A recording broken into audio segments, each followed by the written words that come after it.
how have we been assigned to this particular part of the planet in terms of people, in terms of parents, in terms of people. This is in terms of existence in this planet. And the other question is, which again triggers my belief in God, is who's the person who controls our life before we are born and after our death? So you believe lots of things.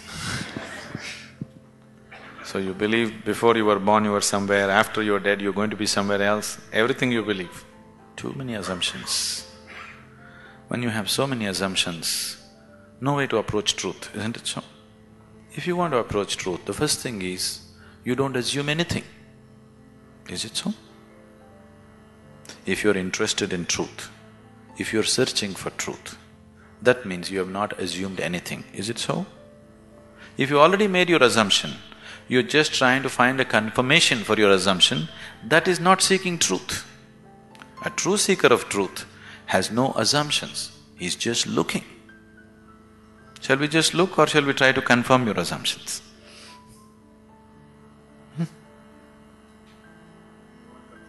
You want confirmation? You're right. Does that get you any closer? If I tell you your beliefs are right, does it get you any closer to truth? Does it? You feel better. Oh, okay, I've been right. But nothing gets solved, isn't it? Life doesn't get solved, does it? No. So confirming your belief systems doesn't mean anything. This is a big problem with human beings. They want to be right all the time. This is the biggest problem. In fact, it is the basis of all conflict in the world. I am right, you are wrong. This is the problem, isn't it? Isn't it so? What I believe is right, what you believe is wrong. Isn't this the basis of all problems in the world? Whether it's within the family or in the community or in the world or wherever? Yes? Shall we eliminate that problem a little bit? The first thing you need to do is, after all, they are your beliefs. And your beliefs are not original, picked up, isn't it? Your priest or mullah or father or mother, somebody put it into you, isn't it so? Picked up from somebody. It depends how powerfully they worked on you. And they work pretty powerfully because the business is at stake otherwise. So, what you assume may have nothing to do with reality. Now, you're trying to understand something which is beyond the physical, with physical context, it won't happen. You're trying to perceive something which is beyond physical through sense perception, such a thing cannot happen. Now you want to measure the depth of the ocean, but you went with a foot scale. You will obviously come with wrong conclusions, isn't it so? If you want to measure the depth of the ocean, your first business is to get the right kind of instrument. Yes? Yes or no? That's your first business, that's all I'm saying. You want to know something beyond the physical. First thing that you need to do is to have a perception which is beyond five senses, which can perceive that which is not physical. Only then you perceive. Otherwise you can only believe or disbelieve, isn't it?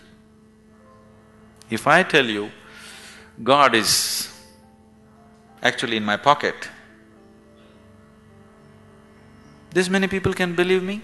This is a ridiculous thing, oh, we don't believe that, but I can tell you a more elaborate story if you want, which we can work on and make you believe in, isn't it? Right now, God is in my pocket. This many people believe me, this many people disbelieve me. Have these people gotten any closer to God than they were before? Have they? Or have these people gone any further away? No, nothing changes, isn't it? So why are we wasting our time trying to confirm our assumptions? You must enhance your perception, because only by perceiving you will know. There is no other way to know. Is it so? You will know anything only when you perceive it. Till then you do not know it. Is that a reality? Is that a reality?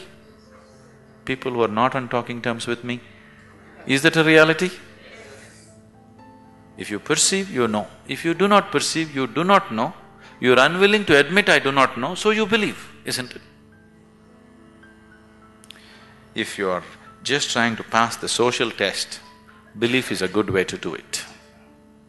But you want to really know, then belief is not a good way to do it. Belief gives you confidence. And fools getting confidence is dangerous. Do you understand? When idiots become very confident, it's very, very dangerous, isn't it so? Do you see? Intelligent are hesitant. Stupid are confident. Have you seen this? Great confidence. Because when you simply believe something, you will have great confidence. You will have no doubt about anything because you don't apply yourself to anything. You're 100% sure. You see George Bush, how confident he is? He's very confident, isn't he? Doesn't he seem like confident? Very confident. He came to India and declared, "I am a believer, I am a true believer." I thought, you don't have to say it, can't we see? You must be a believer, otherwise you don't walk blind into situations. If you're somebody with sense, you would look around, isn't it? You would see what is there and what is not there, because you're a believer. Not just in God, in so many other things. The most sensible way to start your life is, what I know, I know. What I do not know, I do not know.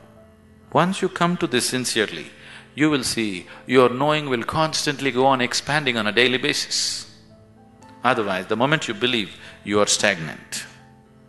Belief is death actually.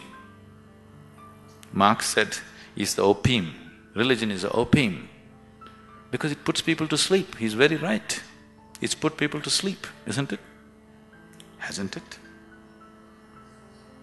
Sleep is comfortable. What's wrong with it? Why sleep? Why don't you die? It is even more comfortable. Do you know that? Because anyway you're a believer, after all your God is waiting, why don't you go? Yes, isn't it? Because anyway you know when you die you'll go to God. What is the problem? Why are you waiting, going to this hospital, all this nonsense? Why don't you go? Why are you delaying your progress towards God? That's not right. You're not a true believer, isn't it?